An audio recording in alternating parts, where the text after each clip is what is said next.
The morning sun rose over New Meridian like it did every other day. Golden light spread across the wheat fields that stretched for hundreds of miles. Children walked to school. Farmers started their tractors.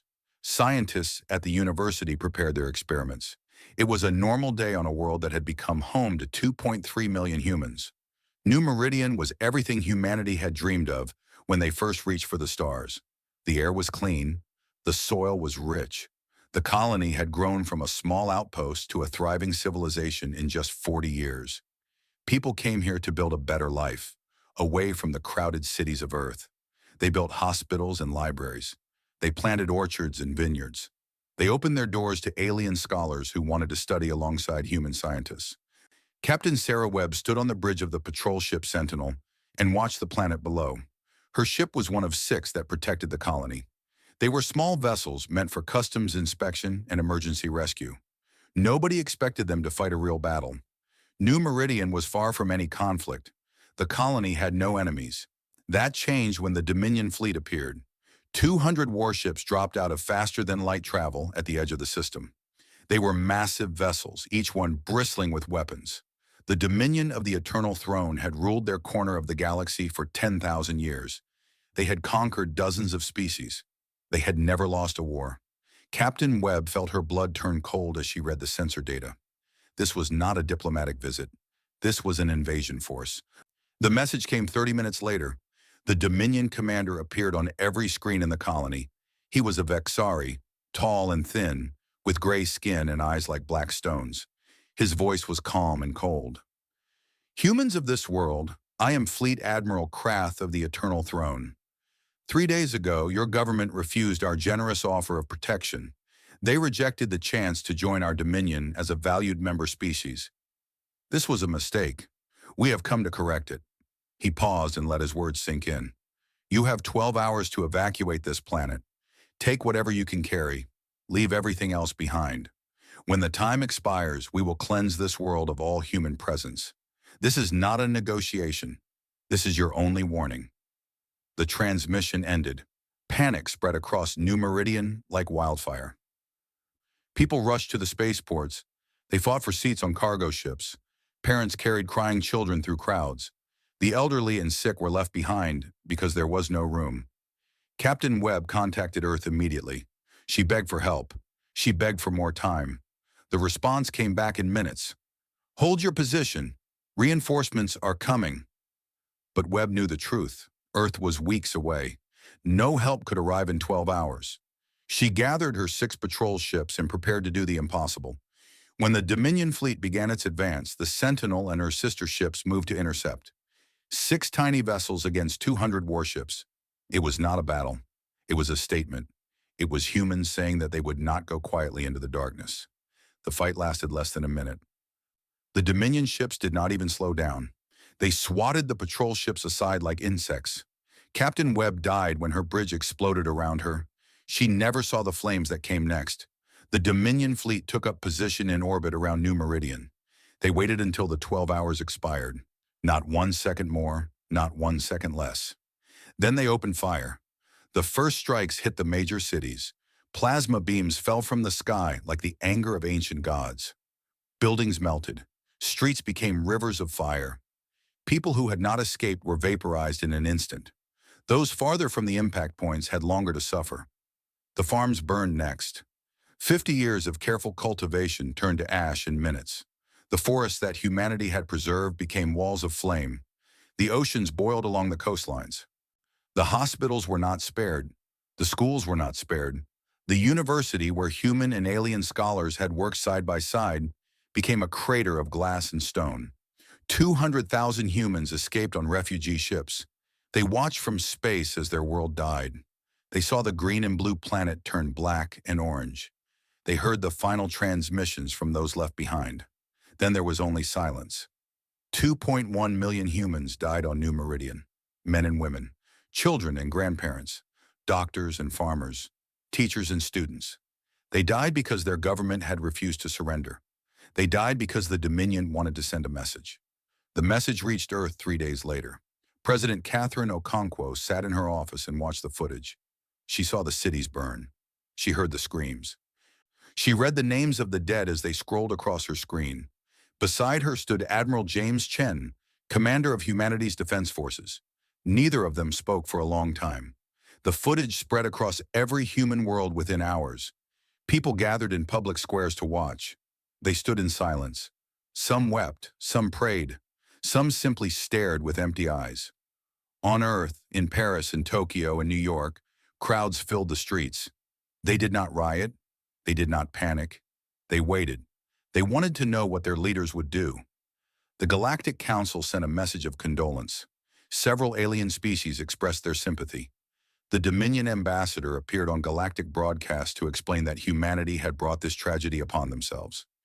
If they had simply accepted the protection of the Eternal Throne, none of this would have happened. Let this be a lesson, the ambassador said. Resistance to the Dominion leads only to suffering. We advise the human government to reconsider their position before more colonies share the fate of New Meridian. President Okonkwo turned off the broadcast. She looked at Admiral Chen. How long have we been preparing for this moment? She asked. 60 years, Madam President, since the day we made first contact. She nodded slowly, and we hoped it would never come. We did, but hope is not a strategy. The president walked to her window and looked out at the city of Geneva. Millions of people lived their lives below, unaware of what was about to happen, unaware of the secret their government had kept for 6 decades. The Dominion thinks we are weak, she said. They think they can burn our children and we will bow. Yes, Madam President. They are wrong. She turned and faced the Admiral. Her eyes were hard as steel. There were no tears. There was no fear. There was only cold, absolute determination. Admiral Chen, I am authorizing Operation Awakening. Full deployment. Every ship, every weapon, everything we have built and hidden for 60 years. Admiral Chen saluted. Understood, Madam President. He walked to the secure communications terminal. He entered codes that only 3 people in the universe knew. He spoke 4 words into the channel. Wake the sleeping giants. Across the solar system, lights began to turn on. Deep inside asteroids that surveys had marked as worthless, massive doors started to open. In the clouds of Jupiter and Saturn, where no observer would think to look, engines roared to life. On the dark side of the moon, in caverns that did not officially exist, crews ran to their battle stations. Humanity had smiled at the galaxy for 60 years. They had played the role of peaceful newcomers. They had built a modest defense fleet of 2,000 ships, enough to handle pirates and border disputes. They had seemed harmless, but humanity had never forgotten its history. They remembered what happened to nations that could not defend themselves. They remembered the wars that had nearly destroyed their own world. They knew that peace was precious, but peace without strength was just another word for surrender. So they had built, quietly, secretly. For 60 years, they had prepared for the day when the galaxy would show its true face. That day had come. Admiral Chen stood in the command center as the first reports came in. Ship after ship reported ready for deployment. The numbers climbed higher and higher. 10,000, 50,000, 100,000. He thought of Captain Webb and her brave patrol ships. He thought of the children of New Meridian. He thought of 2.1 million voices that had been silenced forever. The Dominion wanted to send us a message, he said quietly. Now we will send one back. The stars were about to tremble. 60 years before New Meridian burned, humanity made first contact with alien life. The ship that found Earth was a trading vessel from the Karathi Republic. The Karathi were friendly. They explained the basics of galactic civilization. There were thousands of intelligent species spread across the galaxy. Most of them lived in peace. Governed by the Galactic Council, trade flourished, science advanced. Wars were rare. Humanity celebrated. They had dreamed of this moment for centuries. They were not alone in the universe. The future seemed bright and full of promise. But even as the celebrations continued, a small group of military and political leaders met in secret. They asked a simple question that nobody else seemed to be asking. What happens if the aliens are not as friendly as they seem? General Marcus Webb, grandfather of the captain who would one day die defending New Meridian, led the discussion. He had studied history. He knew what happened when a weaker civilization met a stronger one. The stronger one did not always come in peace. We have no way to defend ourselves, he said. If any major power in this galaxy decides they want our planet, they can take it. We are children in a world of giants, the politicians argued. Surely the Galactic Council would protect them. Surely the galaxy had evolved beyond conquest and war. General Webb shook his head. The Karathi told us about the dominion of the Eternal Throne. 10,000 years of expansion, dozens of conquered species. They are not a myth. They are real, and there is nothing stopping them from deciding that Earth looks valuable. The debate lasted for weeks. In the end, caution won over optimism. Humanity would smile at the galaxy. They would trade and cooperate and make friends. They would build a modest defense fleet, just enough to seem normal. They would play the role of peaceful newcomers who pose no threat to anyone. But in secret, they would prepare for war. The project had no official name at first. The workers called it the insurance policy. Later it became known as Project Prometheus, after the Titan who gave fire to humanity. The scale was almost impossible to imagine. Humanity needed to build a fleet large enough to challenge any power in the galaxy. They needed to hide this fleet from thousands of alien observers. They needed to do this while pretending to be a minor species with limited resources. It should have been impossible, but humans had a talent for impossible things.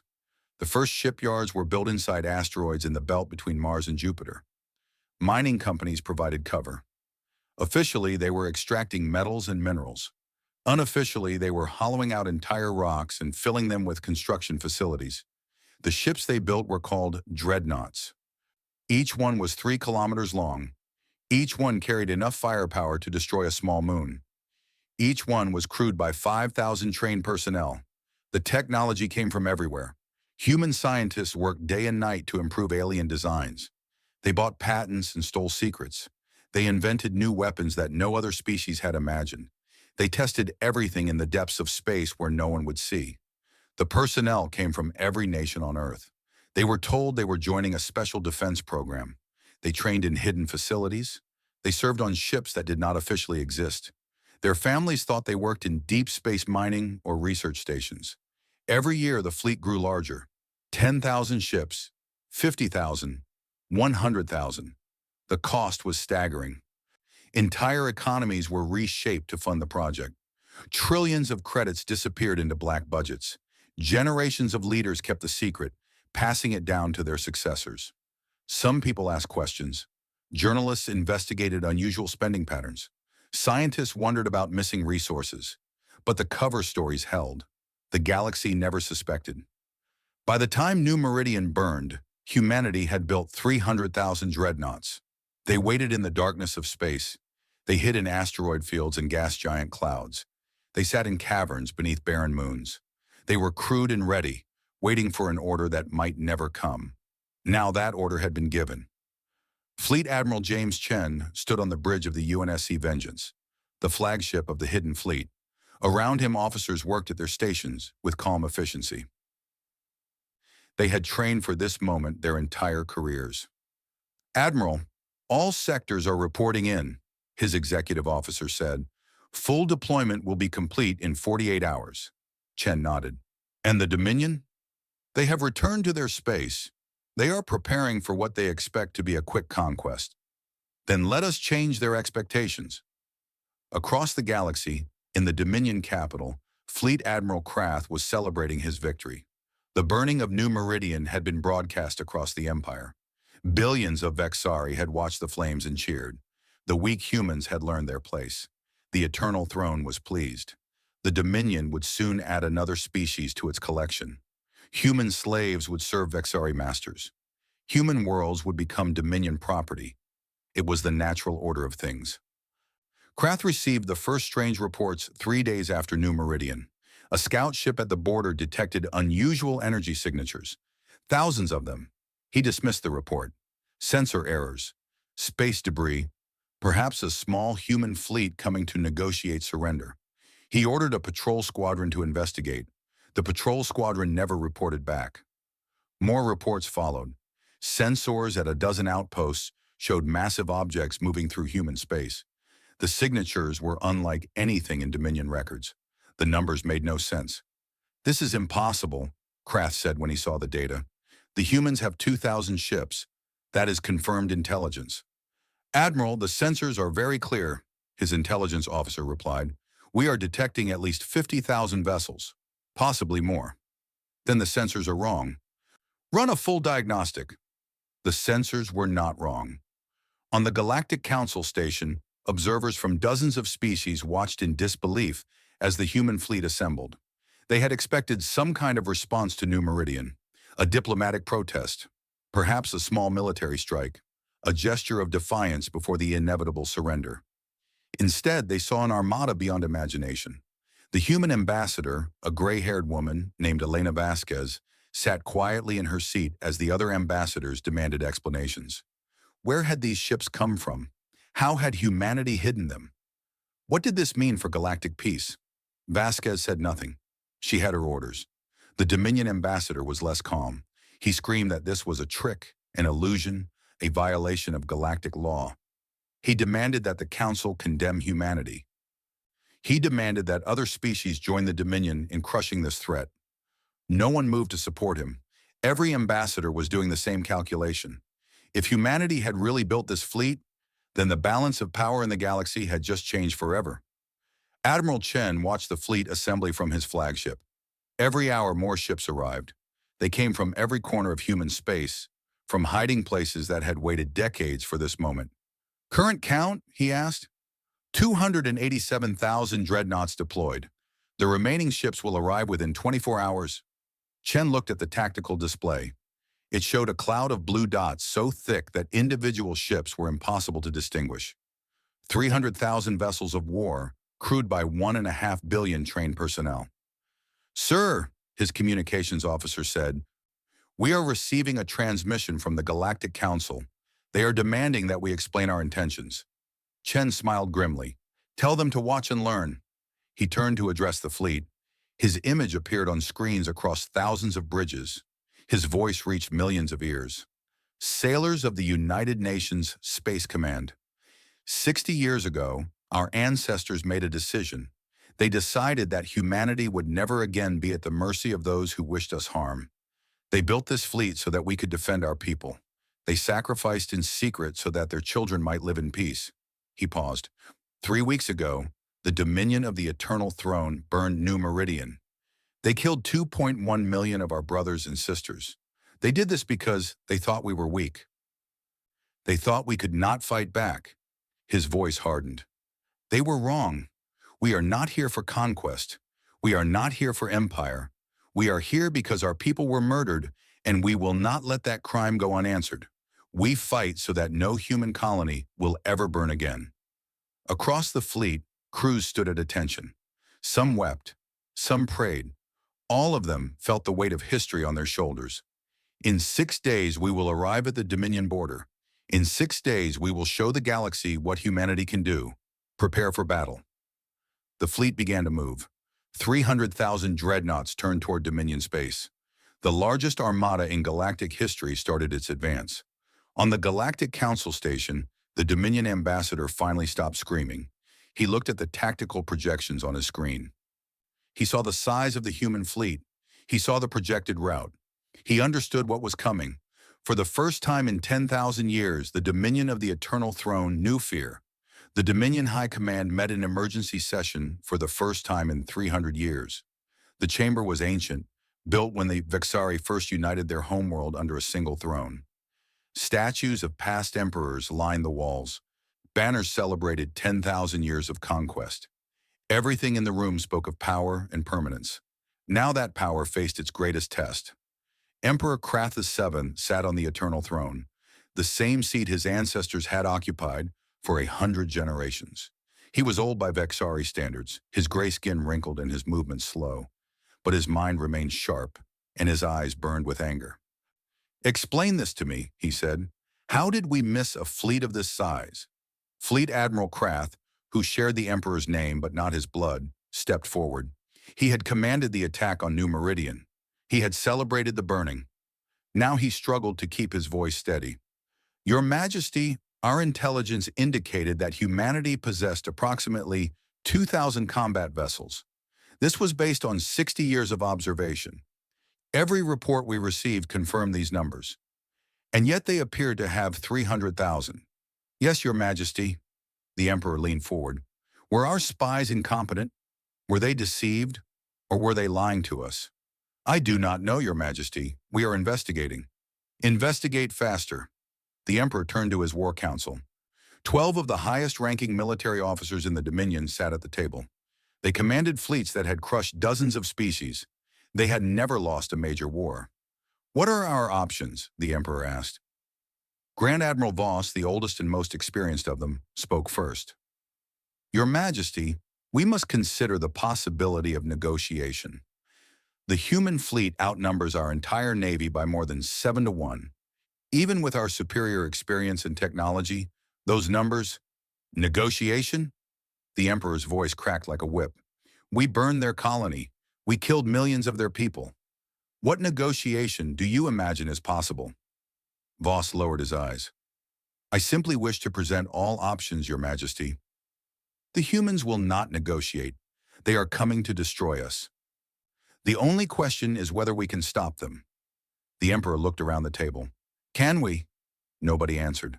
Across the galaxy, the human fleet continued its advance.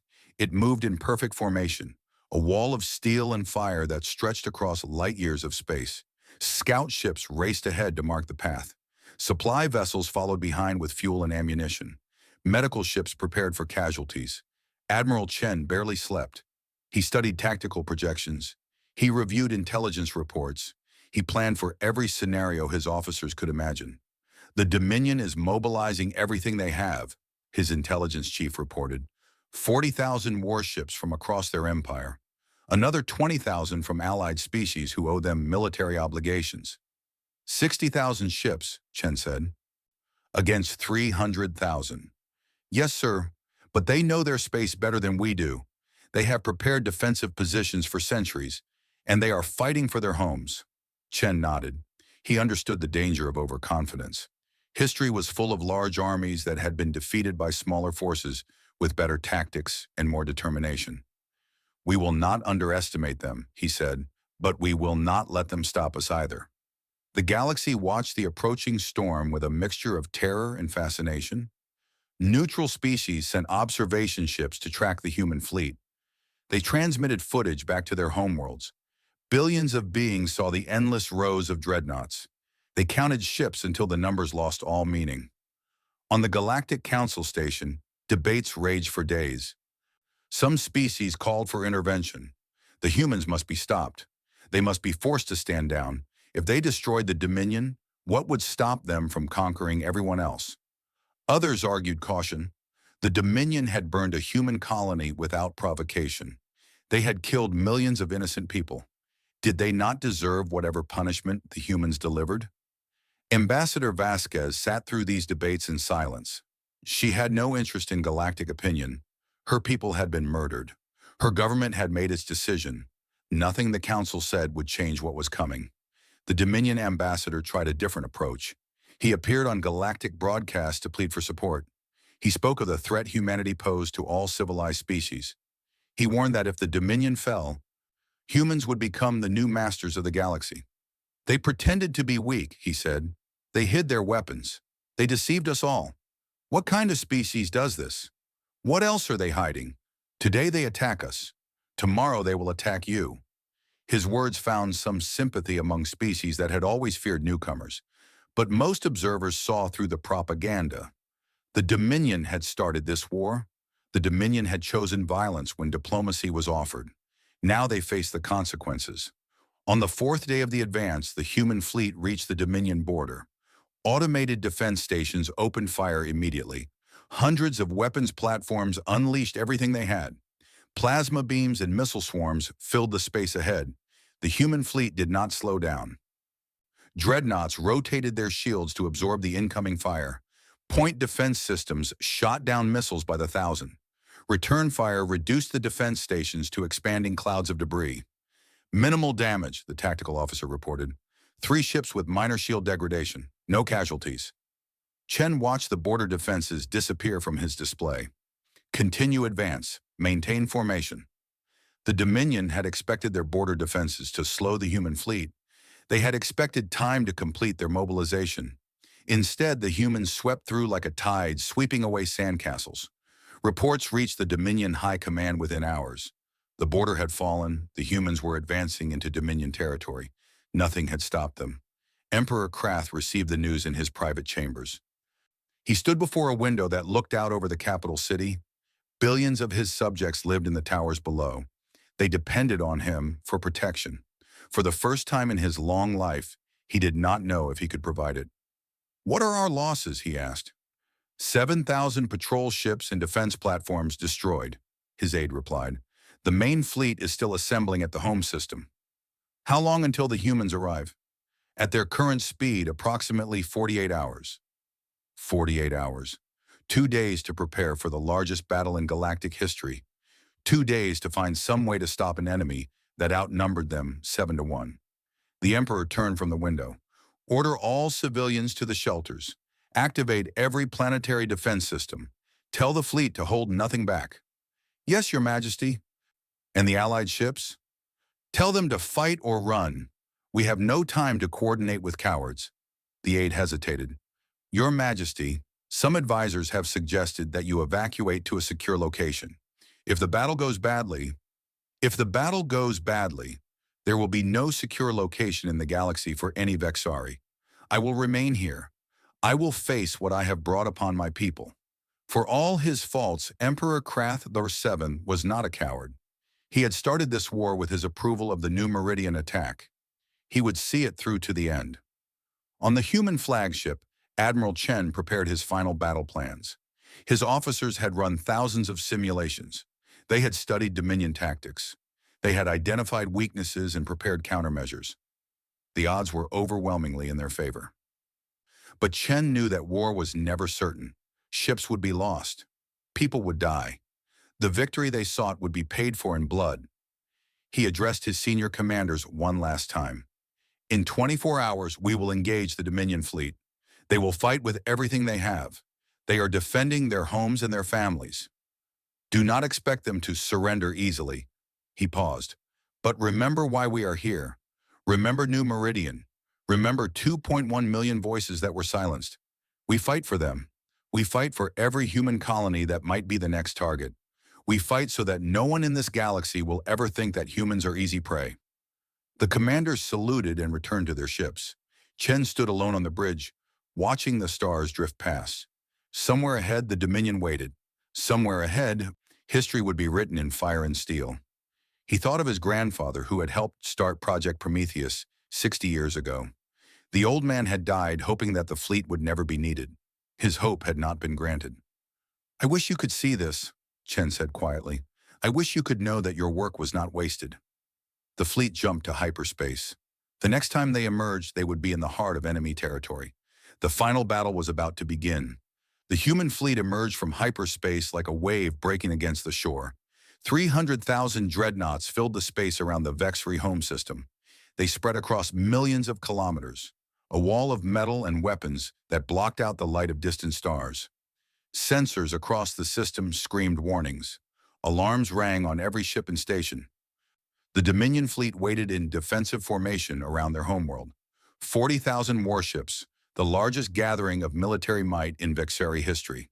They had positioned themselves to use the planet's gravity well as a shield. They had deployed minefields and weapons platforms. They had done everything possible to prepare. It was not enough. Admiral Chen studied the enemy formation on his tactical display. He saw the logic behind their positioning. He saw the traps they had set. He saw 30,000 years of military experience condensed into a single defensive plan. "They are good," he said, "but they are not good enough." He opened a channel to the entire fleet. "All ships, commence attack. Execute Plan Omega." The human fleet moved as one. Squadrons broke off from the main formation and swept toward the flanks. Heavy assault groups pushed straight toward the center. Support ships hung back, ready to fill gaps and reinforce weaknesses. The Dominion opened fire first. Thousands of plasma beams lanced across space. Missiles launched in swarms so thick they looked like clouds. The defensive stations added their firepower to the barrage.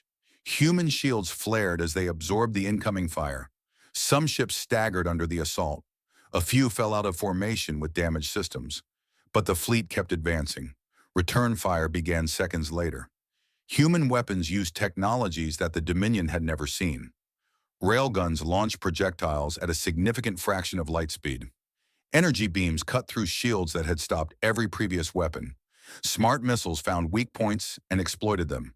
The first Dominion ships began to die. Fleet Admiral Krath watched the battle from his flagship, the pride of the throne.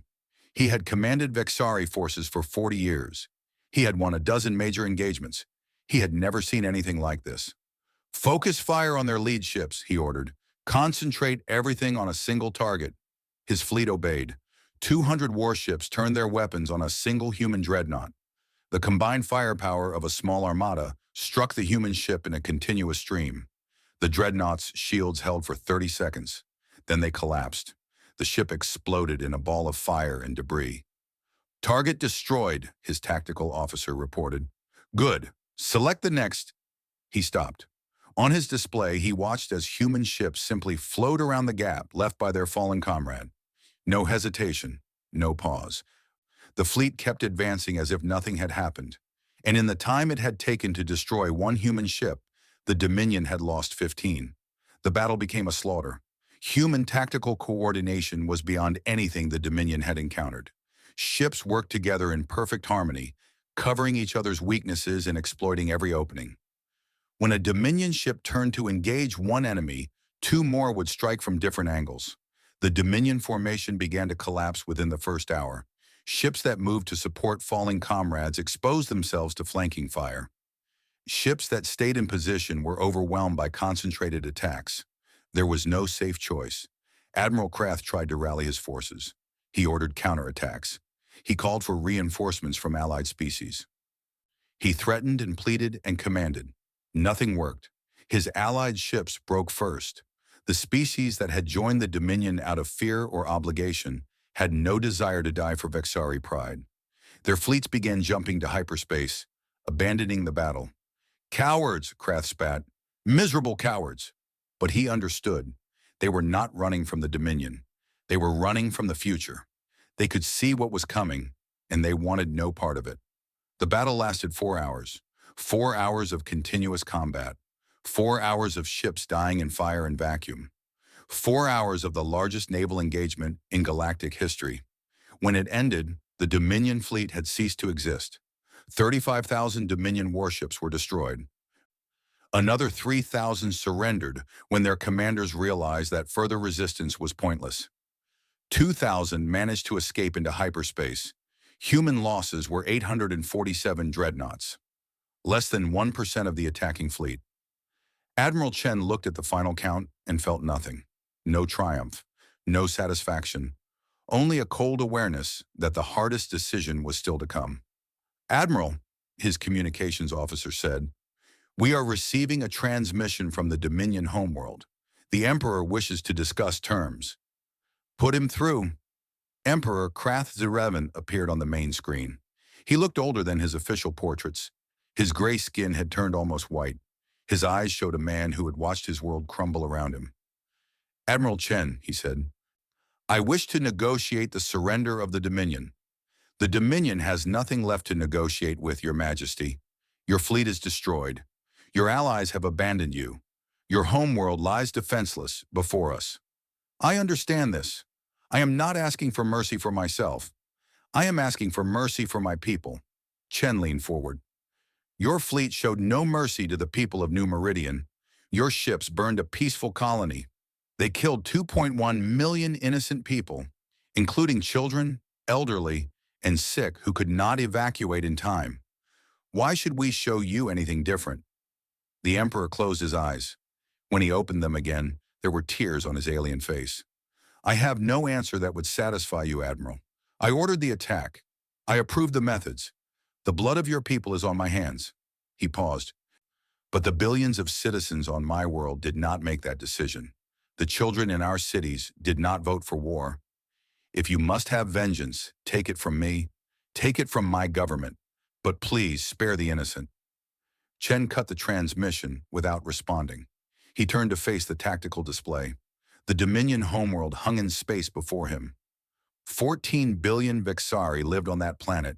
Cities covered the continents. Families lived and worked and raised their children, just as humans did on Earth. His fleet had the power to end all of it. 300,000 dreadnoughts carried enough firepower to reduce the planet to molten rock. One order, and he could avenge New Meridian 1,000 times over. Admiral, his executive officer said quietly, orbital bombardment platforms are in position. All ships report weapons ready. Chen nodded. He had planned for this moment. He had imagined giving the order. He had pictured the fires falling from the sky, just as they had fallen on New Meridian. Justice, revenge, an eye for an eye, a world for a world. His hand moved toward the command console, then he stopped. He thought of his grandmother, who had survived the last great war on Earth. She had told him stories of the hatred that had nearly destroyed humanity. She had spoken of the moment when the victors had chosen to rebuild rather than destroy. If we had burned our enemies to ash, she had said, we would have become them. The only way to truly win was to prove that we were better. Chen lowered his hand. Admiral, his executive officer asked, your orders? Chen took a deep breath. Open a channel to the planet. All frequencies. I want every Vexari to hear this. Channel open, sir. He faced the screen. He knew that billions of aliens were watching him. He knew that they expected death. He knew that many of them probably thought they deserved it. People of the Dominion, I am Admiral James Chen of the United Nations Space Command. Your fleet is destroyed. Your government has surrendered. Your world is at our mercy. He paused. My people came here for justice. We came because you burned our colony. You killed 2.1 million of our brothers and sisters. You showed them no mercy. You gave them no chance. Another pause. I could order your world burned. My ships have the power to kill every last one of you. Many of my people would call this fair. An eye for an eye. A world for a world. He straightened his shoulders. But we are not you. We did not come here to become monsters. We came here to show you what we could do, and now we will show you who we are. On the Dominion homeworld, billions of Vexari held their breath. These are our terms. Complete disarmament of all military forces, full reparations for the destruction of New Meridian and the families of the victims, surrender of all individuals responsible for ordering and carrying out the attack for trial as war criminals, immediate reform of your government to prevent future aggression. Chen's voice softened slightly. Accept these terms and your people will live. Your world will survive. We will help you rebuild, not as subjects, but as a civilization that has learned from its mistakes. Refuse and we will have no choice but to ensure you can never threaten anyone again. He ended the transmission. The bridge was silent. Every officer stared at their admiral. Sir, his executive officer said finally, are you certain about this? Chen looked out at the planet below. 14 billion lives hung on his decision. The weight of it pressed down on him like a physical force. I am certain, he said. We came here to protect humanity. We did not come here to destroy another species. If we burned their world, we would win the war and lose ourselves. He turned to face his crew. Contact the planet. Tell them we await their response and stand down the bombardment platforms. The orders were given. The weapons went silent. 300,000 ships hung in orbit around the Dominion homeworld, their guns cold, waiting for an answer. The galaxy would never be the same. The response from the Dominion came 12 hours later. Emperor Krath VII addressed his people in a broadcast that reached every corner of Vexari space. He looked broken.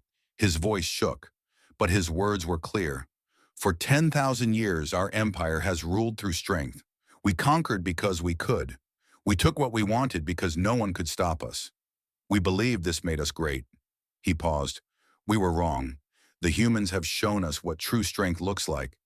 They have the power to destroy us. They have every reason to hate us. And yet they offer mercy. They offer a future. Tears ran down his gray face. I accept their terms. I accept them not because we have no choice, but because I finally understand what we did wrong. We burned their children. We laughed at their pain. We expected them to bow before our might. Instead, they rose to meet us. And when they had us at their mercy, they chose to be better than we ever were. He straightened on his throne for the last time. I hereby abdicate the eternal throne. I surrender myself for trial. I pray that the humans will judge me more fairly than I judge them.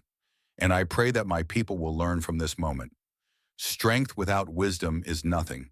Power without mercy is a curse. The transmission ended. Admiral Chen watched from his flagship. Around him, officers wiped tears from their eyes. They had come prepared to destroy a world. They were leaving with something far more valuable. Admiral, his communications officer said, "We are receiving messages from across the galaxy. The Galactic Council, neutral species, everyone wants to know what happens next. Tell them to watch. We are about to show them something new." The human fleet remained in orbit around the Dominion homeworld for 3 months. But they did not occupy. They did not conquer. Instead, they helped. Medical ships descended to the planet's surface to assist with casualties from the battle. Engineers helped repair damaged infrastructure. Diplomats worked with the provisional government to establish fair institutions. It was not easy. Many humans still burned with anger over New Meridian. Many Vexari resented the presence of their conquerors. There were incidents. There were protests. There were moments when the fragile peace threatened to break, but it held. The war criminals were tried before an international court. Emperor Krath received a sentence of life imprisonment. Fleet Admiral Krath and 17 other officers were found guilty of crimes against humanity. Their punishments varied based on their level of responsibility. The Dominion paid reparations. Not enough to replace what was lost, but enough to rebuild. Colonies were established for the survivors of New Meridian. Funds were created for the families of the victims. The dead were honored. The Galactic Council watched all of this with amazement. Species that had feared human power began to seek human friendship. They did not come because they were afraid of the 300,000 Dreadnoughts. They came because they had seen what humans did when they had absolute power. They chose mercy. Ambassador Vasquez addressed the Council 6 months after the war ended. Many of you wondered what humanity would do after we won. Many of you feared that we would become the new Dominion, that we would use our fleet to conquer and dominate. She looked around the chamber. We could have done this. Our ships are still out there. Our weapons are still ready. If we wanted to rule this galaxy by force, no one could stop us. She shook her head. But that is not who we are. We built our fleet to protect our people, not to enslave others. We fought this war because we had to, not because we wanted to. And we showed mercy because we believe that the measure of a civilization is not how it treats its friends, but how it treats its enemies. She paused. We offer the same friendship to all species in this council, not as masters, but as partners, not through fear, but through mutual respect. The galaxy does not need another empire. It needs allies who will stand together against tyranny. We hope to be such allies. The speech changed everything. Within a year, humanity had more diplomatic partners than any species in galactic history. Trade agreements multiplied. Scientific cooperation flourished. Human ideas spread across the stars. The fleet remained. 300,000 dreadnoughts still waited in the darkness, ready to defend humanity if needed. But they waited peacefully. They waited as a promise, not a threat. 10 years after the war, a memorial was completed on New Meridian. The planet had been dead for a decade. The atmosphere was slowly being restored. The soil was being cleaned of radiation. One day humans would live there again. But for now it remained a silent monument to tragedy and hope. The memorial stood at the site of the old capital city, a wall of black stone, 3 kilometers long, bearing the names of 2.1 million dead. Every person who had lived and died on New Meridian was remembered there. Farmers and scientists, teachers and students, children who had barely begun their lives. Admiral Chen, now retired, visited the memorial on its dedication day. She walked along the wall, reading names that she had memorized years ago. Her hand traced the carved letters. She was not alone. Thousands of humans had come for the ceremony, but there were also Vexari in the crowd. Young Vexari who had grown up in the aftermath of the war. They had come to learn. They had come to remember. One of them approached Chen as she stood before the wall. He was young, barely an adult by Vexari standards. His gray skin was smooth, unmarked by the years of hatred that had scarred his elders. "Admiral Chen?" he asked in careful English. She turned to face him. "Yes, I am a student at the University of New Geneva. I study human history." He hesitated. "May I ask you a question?" "Of course. Why did you spare us?" Chen looked at the young Vexari for a long moment. She remembered standing on her bridge, her finger hovering over the command that would have burned his world. She remembered the rage that had filled her heart. She remembered choosing to let it go. "Because we are human," she said simply. "I do not understand." Chen turned back to the wall of names. She found the section dedicated to children under 10 years old. So many names, so many futures that would never happen. "Your empire killed 2.1 million of our people. Many of them were children. They never had a chance to grow up. They never had a chance to become anything." Her voice remained steady. "When we arrived at your world, we could have done the same thing. We could have killed billions of your children. We could have called it justice." She looked at the young Vexari. "But those children were innocent, just like ours were. Killing them would not have brought back the dead. It would only have created more dead, more grief, more hatred." She gestured at the memorial around them. "We built this to remember what we lost, but we also built it to remind ourselves of who we chose to be. We chose to be the species that breaks the cycle, the species that answers destruction with creation, the species that proves there is a better way." The young Vexari was silent for a long moment. When he spoke again, his voice was thick with emotion. "My grandfather was in the fleet that attacked this world. He died in the battle. My family hated humans for years." He swallowed. "But I have studied your history. I have learned about your wars, your mistakes, your choices, and I think I understand now." "Understand what?" "Why you are different. Why you built the fleet but chose not to use it for conquest. Why you won the war but did not take an empire." He looked at the names on the wall. "You learned. Your species learned from its own darkness. And when you had the chance to spread that darkness to others, you refused." Chen smiled sadly. "We are not perfect. We have made terrible mistakes. We will probably make more. But you try to be better. You try to learn. You try to choose mercy even when revenge would be easier." The young Vexari bowed his head.